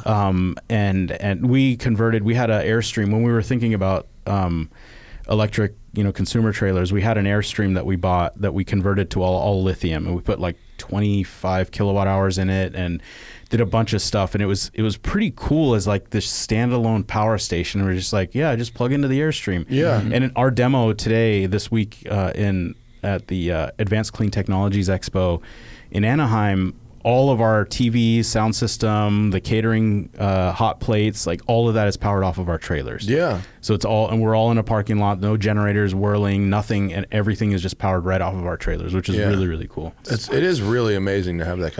I think obviously the commercial one is more important for the planet, but the consumer level one is very interesting to me. Yeah. To me personally, because that's exactly the kind of trailer I would like to own. Yeah, the fact that you can go buy a boat or a race car trailer and not have to go buy the F-250 or the whatever Super Duty that goes with it. And to finish off that point, there will be a series of time where we will have to do a bunch of validation testing to make NHTSA and DOT comfortable with reducing or removing some of the gross vehicle weight ratings.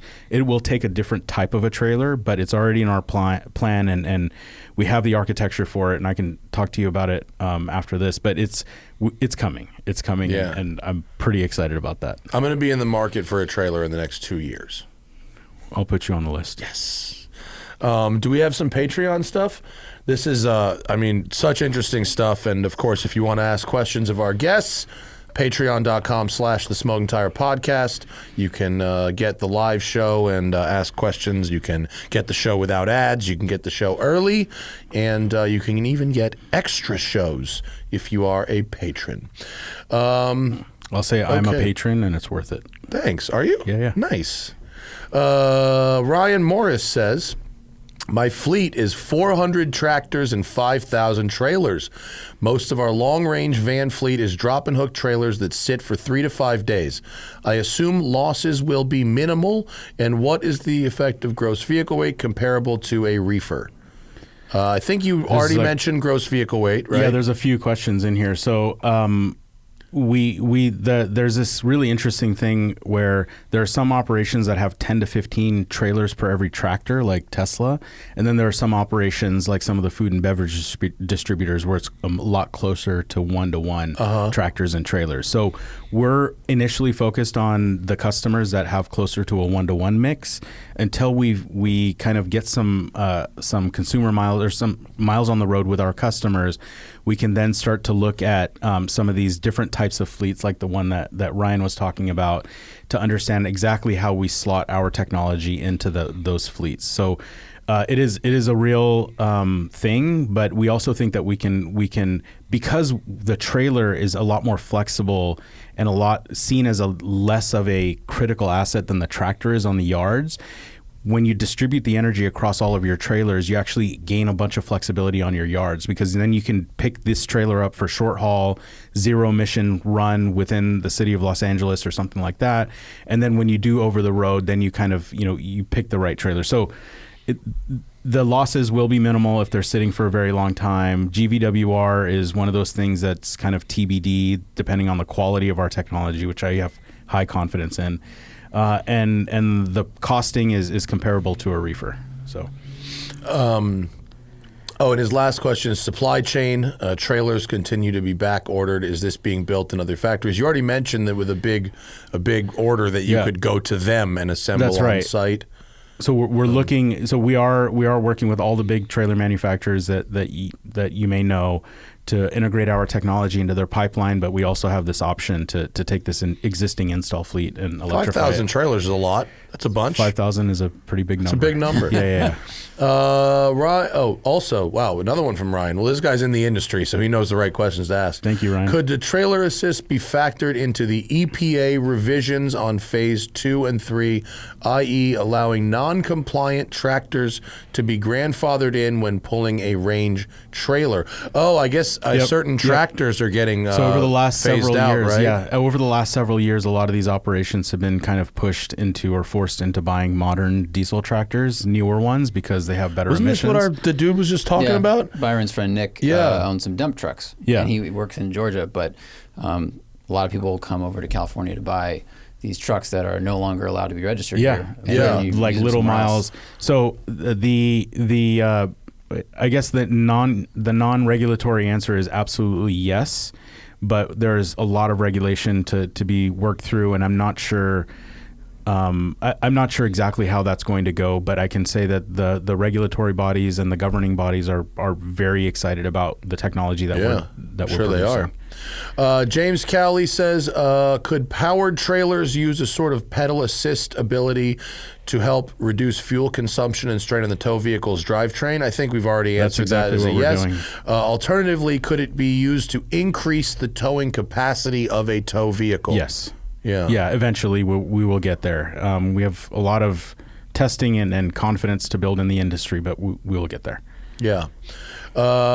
Corey McCluskey, I think we already got to this based on the Kingpin sensor, but how is wheel speed managed between the front tires powered by the engine and the rear trailer tires powered by the motor? I imagine there's a delicate balance between efficiency and jackknifing. Yeah, we never push in the Class 8 space. Our trailer never pushes the tractor. It's always just following. Just on the side of drag. And as far as wheel speed is concerned, the road is the great equalizer. So as long as we're not spinning tires on the trailer or on the tractor, the road will equalize the wheel speed, and then we command a torque value. Yeah. Which goes into Tim's question. I wonder if they could leverage this system to improve stability, similar to the way cars and especially EVs can actively damp undesired yaw. Well, I think you said Absolutely. that's a yes. Yeah, we can actually measure a harmonic before the driver can feel it. So as this thing is starting to sway, we can measure it before the driver even starts to sense it, and you can apply differential torque. You can apply the torque at the trailer to change the natural frequency. So you of the can system. basically eliminate trailer sway. Yeah, I wouldn't say 100%. There's always like weird cases, but yes, absolutely, pretty much, absolutely. Yeah. Okay, Levi says, is there any emerging battery tech you've seen that could come close to replacing fuels for applications like ships and commercial aviation? Seems like lithium only goes so far. There are a lot of interesting things, like some of the new really interesting cell chemistries that are coming out of some of the university work, but I think it's just going to continue to be incremental steps from here on out for a while. I saw a presentation at the thing in Germany last year, which was very interesting. Yeah. And they had a functional prototype of a hydrogen fuel cell that was a cartridge. Yep. That could be installed in the fuselage of a plane and was modular and removable, and it could power a turboprop at 380 or 400 knots. Was this universal hydrogen? Yeah. Yeah. It was fucking cool. Yeah, the founder is a good friend of mine. It was awesome. Yeah, I was like, holy shit, you could really do this? Yeah. And airports have a lot of room where they could build a hydrogen station that could refuel That's right. these You asked cartridges. me about hydrogen. I think this is the first real commercial application for hydrogen mobility. But he did say that one of the things we may have to get used to is for shorter range commuter flights, New York, DC, Chicago, for those flights to take a little bit longer because customers would want to have to be on a turboprop as opposed to a jet. Yeah. But it could be potentially a zero emission flight. Yeah, I think if you remove the friction everywhere else, then I think sitting in a turboprop for an hour versus half an hour or 45 minutes or something, even if it kind of matches the commute time closely, relatively close, but if you just remove the anxiety, it's almost kind of like the American version of high-speed trains. It's like, we don't need trains, we'll just go up in the air, right? Yeah. So I think that could be interesting. Yeah. The presentation was amazing. Yeah, I think middle cool. mile logistics is going to be a really big deal for that industry. Yeah. That's a watch question. Okay, hang on. We'll do the watch question in a second. Anything else specifically on? No, I organize them so all right. Well, we'll do three random ones. Yeah, let's do it. Here. Okay. Ryan also says car-related question: current brand lineups. How would you rank the luxury arms of each manufacturer? I suppose based on their luxuriousness. Lexus, Genesis, Lincoln, Acura, Infiniti, Audi, Cadillac, etc. Well, assuming Rolls-Royce and Bentley are just at the top. Yeah. So luxury versions of other cars. So, the Cadillac Escalade just feels like a fancier Tahoe. Yeah, it's not. Except for that, have you seen the launches on the new one? The V? V? Yeah. Oh my God, ridiculous. it's crazy. Yeah. But Lexus does a really good job, I think. They do. Yeah. They're but durability is they won't blow your mind with the materials or stuff like that, but they'll last a long time. That's right.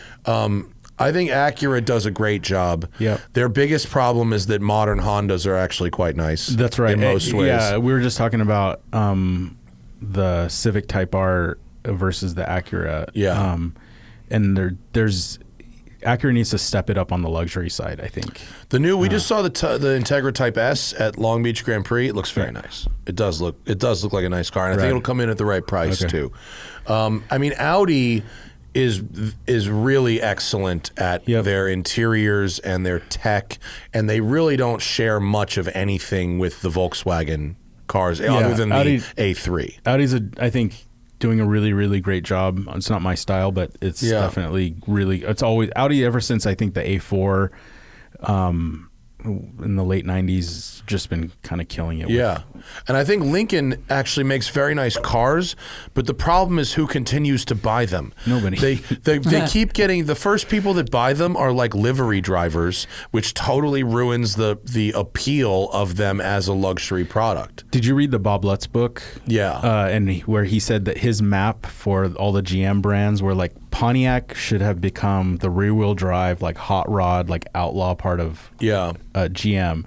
Lincoln should have just been like ultimate Lincoln is Cadillac. Ford. Sorry, Cadillac should have been like ultimate luxury, and Buick was like the grandmother's car, something like that. Yeah, like Buick was kind of like conservative, like inexpensive, but and I think there's something to be said about that on the Lincoln side, where they just step it way up, like step it way up. And Lane and I from Driving While Awesome have talked about like Cadillac and Lincoln should be like nothing under $100,000, and it'll take a while for people to start getting it, but after a few years, people will be like, "Oh, the Cadillac is actually nice." We'll see if that $300,000 Cadillac hatchback sells. God. It's very weird looking, but it might be amazing. I think ultimately it doesn't really matter because they're just going to mess it up, and we're just going to have some cool cars sometimes and mostly shitty cars. And a Cadillac version of something on the Corvette platform, I still think there's room for that. I mean, they almost did it with the XLR. The XLR, if they had a manual, that thing would be a cult classic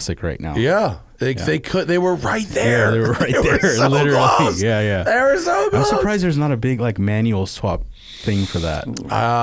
I'm surprised as well. It seems like doable. Replacement parts are probably so hard to find for that car. I read something that like a tail light was like $4,000 or something. But and Genesis is they make really nice Genesis cars. Is killing it. They make great cars all over the place. The brand hasn't like hit yet, but like although I'm seeing more of the crossovers. Yeah. The sedans I haven't really hit here in LA, but the crossovers seem to be doing very well. That one, the GV 60 or 70, the one that looks like a Bentayga if you squint. Yeah. Man, when Tiger Woods rolled that bitch down the hill, it's like, oh, is he rolling a Bentley to the fucking upside down and crashed? It looks just like a Bentayga. Yeah, exactly.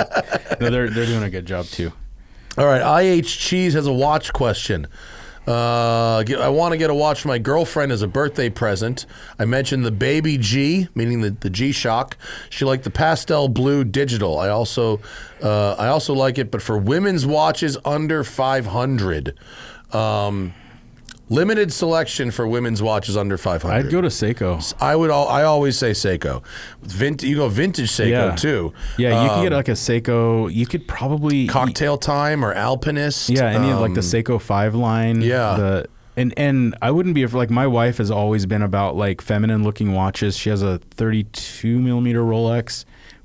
She didn't want anything bigger than that. Yeah. But then when I got the moon swatch, she was like, "Oh my God, that's so cool!" And she now wears this moon swatch around. Yeah. So I would say Casio. Maybe look at Baby G is a pretty aggressive watch. It is. It's cool, but like I would think that maybe she would want something a little bit more sophisticated than I Baby got G. Hannah a vintage a Seiko Lordmatic, which is a really interesting watch, mainly because it has a trapezoidal crystal on it that's almost like the top of a cut diamond, and it really does like funky things with the dial. That's it's weird cool. looking, but she really likes it. It was $300. Yeah, exactly. She really likes you that can find piece. a lot of good stuff in the kind of Seiko automatic range, and I would try to get something that's a little bit more timeless than a G-Shock, although I love G-Shocks. Yeah. I like a G-Shock too. Kellen has a Luft question. Luft was this weekend, and check out our live podcast from Luft. What Car or cars from Luft or Air Water would you guys add to the garage if you had unlimited resources? I have some good answers. What do you got? The Speedster Blue Carrera GT. Oh, yeah. That thing excellent. There's a photo of that on my Instagram. It's beautiful. Is that what it's called? Speedster Blue? Speedster Blue. Okay. And then the Pablo Escobar IROC car, the yellow. Oh, yeah. And then Which was the Fittipaldi car also, That right? thing looked Fittipaldi. perfect. Yeah. Wheel fitment, everything was perfect. Yeah. And then there were a bunch of G bodies that were just like so rad, like the Moonstone car. The green one. The green was one. Fucking awesome. Yeah, dude. Yeah. And there was a 993 in the Fixie booth. It was Yeah. the one up on the stand. The Kinesis one? Oh, was it Yeah, Kinesis? Not Kinesis, Fixie. yeah, Sorry. yeah. Sorry, wheel companies. it's I fucked okay. you up. That thing was dope. The green turbo, 993 turbo was fucking badass. Yeah, all of the 993 RSs that were like just There's like 7 scattered of them. throughout. Yeah. I'm not a 993 guy, but I really like those cars. Yeah. I would say for me, it would have to be that Fittipaldi IROC car. That thing was... or one of those 274 Carrera RSs. That was a blue one with the gold Carrera yeah. and the That gold wheels, and then there was great. the red one with the gold. Either one of those. The blue two. one, there's a photo of on my Instagram. Yeah. It was tucked in the corner. Yeah. I thought the placement of some of the Easter eggs at this one was really Yeah, good. it was cool. Yeah, there was some really nice hidden kind of. Your car was stuck off to the up on one of the alleys, Yeah, which it was was- pretty neat. I showed up. So Saturday morning, I showed up at like 6:15, driving my friend Adam's 356, which is a super nice hot rod, and it was just a sea of cars. It was like I was already late, like all of this stuff at 6:15 a.m. I showed up the next morning at 6:15 in my Targa, thinking, okay, I don't want to be like that guy. I showed up at 6. I was the first car. And Zwart's like literally just like warming his legs up, riding a bike in the parking lot. He I'm probably like, did 100 miles on that bicycle. I easily. bet. Yeah. And I was like, hey, Jeff, am I too early or am I just in the wrong place? He's like, you're too early, but I got you. And then he pulled me up into that alleyway, alcove, which was really nice. which is really neat. And I feel bad for Jeff's your mint bike. green. Did you see him? Like every time he needs to like get out, he just like drops the bike on the ground. And There's no kickstand. It's like, yeah, oh, this and is like proper road bike. Meanwhile, Patrick Long is on this really cool Super 73, like just chilling. I think the Super 73 is the move. That's Not the right necessarily move. because I don't want to work out, but like those like railroad tracks just going all of through that. the thing. It was All of not that. road bike friendly. Yeah, we were. Yeah. I was shocked that he was riding that bike around, but I think the event overall was really, really fun, and those were the cars that kind of stood out to me. I was surprised that weren't more modern cars on the second day. No Club Sports. Yeah. No 992 GT3 No 959, RS. which I know is old a bit. There were no 959s. Only one Dakar, and it was Porsche's car. No 918 Spiders anywhere. That's weird. right. That is weird. Like I kind of feel like they just forgot about trying to. They didn't forget about. They just didn't feel like curating the second day. It was just like I don't know. Well, they I don't transaxle think cars, they did, 944s. 968s. I like- only saw a couple of each. But those were Couple 924s. No, I saw one 944. Okay. I saw one 968.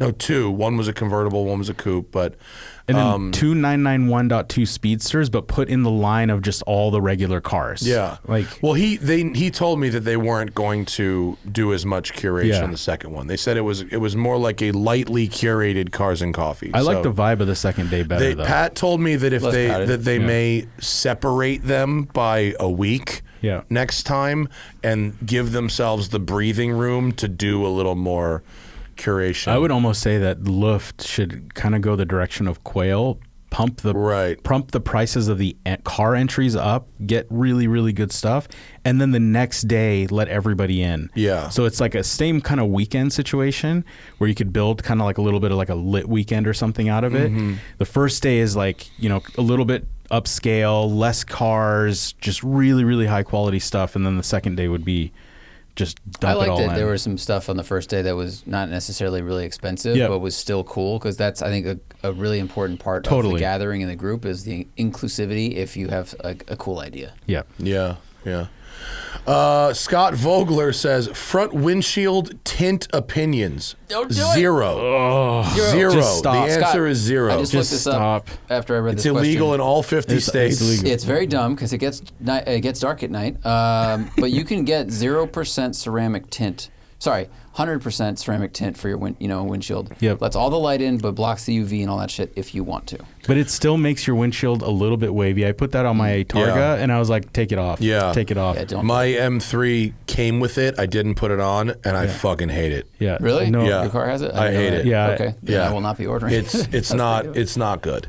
Okay. I wouldn't tint a windshield ever. 20% on the sides is what most factory rear windows are, so that's fine. Yeah. Go ahead and do that. You'll still see, but yeah, no windshields.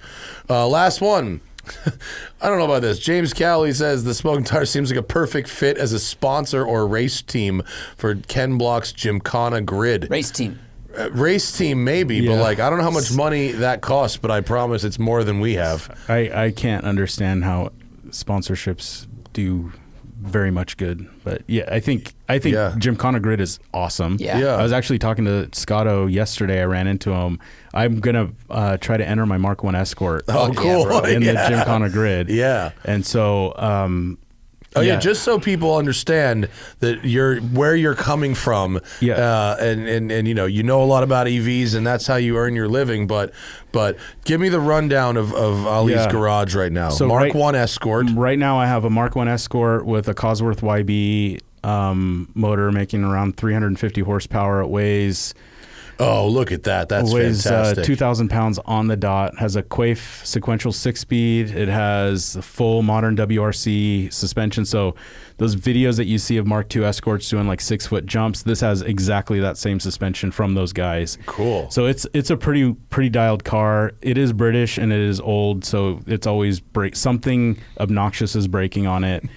So anyways, that car has been around for a few years, and I. It's a fun track day kind of a car. Is there any historical provenance to it? Or yeah, is it a little bit. So it is. The car came out of Germany, out of the Cologne plant, and it went over to the Philippines and it raced for a little bit. It's got all the Mexico stuff on it. It went to the Philippines and it raced a little bit, and then it was brought over by the owner from the Philippines here, sat in a garage in the Bay Area for 15 years, and then I resurrected it. Modernized all the suspension. So it doesn't have significant race history, but it is, it's got the FIA sticker on the cage and all of that stuff. Cool. And then you've got this bitch in 2002 BMW. This 2002 that I have is a 71. It has a 2.3 liter BMW S14 Evo Which is motor. E30 Evo. E30 Sport Evo motor, right? Yeah, it's the earlier one, and it was built by Terry Tinney, who does all the North American motorsport engines for BMW, 275-ish horsepower, and it's a really, really fun car. It's super dialed on the suspension side. This is my forever keeper car. I've had it since '97, and I've done everything on it, and I'm pretty excited to continue to mess with it and mod it. But it's a pretty dialed car. And then I have a '62 Land Rover 109 Doormobile. So it's a 4-door Land Rover, and the Doormobile has that sideways pop-top camper. Oh, yeah, it's cool. A factory car. Seems to be the first Doormobile imported in the United States. That one's actually going on Bring a Trailer soon, so keep your eye out on that. And then I have my Targa, my 991.2 Mint green, paint to sample, but mint green's a good color. It's a fun color. I like mint green a lot. It doesn't offend anybody. Which is really cool. Like it just got everybody like smiles at it. I had the sapphire blue GT3 before, and it's just like with the wing, with the noise, and all of this stuff. This car fits a whole bunch of really kind of checks a lot of boxes for me. It's a manual. My 2 girls can sit in the back seat, and the top goes down, and it's like. They're just delightful. It's such a nice car. It's such a good car, and this one has Olin suspension on it, and I have 19-inch wheels for some more sidewall, and it has GT4 shifter and a bunch of other little bits and pieces that kind of sharpen it all up. But it's a fun car. That thing is great. That was the car that was tucked away on Sunday at Airwater, and it was a real treat to see it with the matched luggage. Yeah. With the mint green That was suitcase. one of those, you walk by the Tag Heuer store, and you're like, I don't really want anything in there. Wait, what's that bag on the shelf? Yeah. There, that's as it was on Sunday. It's exceptional car. And I I wanted to do something different with the wheels, so I put the white gold on the wheels and on the 19-inch BBS wheels, and it kind of sets the whole car up and it makes it super unique. Yeah, it's good. It's a good car. I could do 100,000 miles in that fucking no problem. I've had that car now for 2.5 years, and I just turned 31,000 miles. That's for someone as busy as you and with many cars. That's a pretty good number. Typically, I would be driving that car down to this trip to Southern California, but it's just been crazy. But yeah, I drive it everywhere. I love that car. Well, this is awesome, dude. This is a great show. It's such an important topic. So thank you for having me. Of course, it's range.energy is the website. That's it. Very easy. And if you want to follow Ali on Instagram, it's racing_Ali. Sorry for the underscore. Onto the gram. Fuck your underscore. And of course, Range Energy on Instagram as well. But it's such a cool thing, and using. Fucking improving our situation using things we already have just makes way too much sense. Yeah. And put me down for a single car trailer with power. On it. Don't worry. I'm ready. Yeah. And we build the Gymkhana car. And then we build the Gymkhana car. Yeah. Well, safe trip back north. Thanks for doing it. Thanks to our patrons for their questions. And we're going to be back tomorrow. Tomorrow? The 3rd. What's tomorrow? Tomorrow's the 2nd. We're back the 3rd. We're back Wednesday the 3rd. Sung Kang from the Fast and the Furious plays Han, and will be in studio with us, and Amelia Hartford will be with him because they have a podcast together that I appeared on. So we're going to talk Fast 10, and we're going to talk about what Amelia's doing. It's going to be famous people extravaganza up in here. And then Thursday morning, we've got Cam Ingram from Rhodes Scholars will be coming in to talk about his Luft experience, all the crazy things he's doing with Porsche, and I think he's bringing Syria with him. So we're going to hear about where the bodies are buried. Thanks for listening, everybody. See you later. Bye.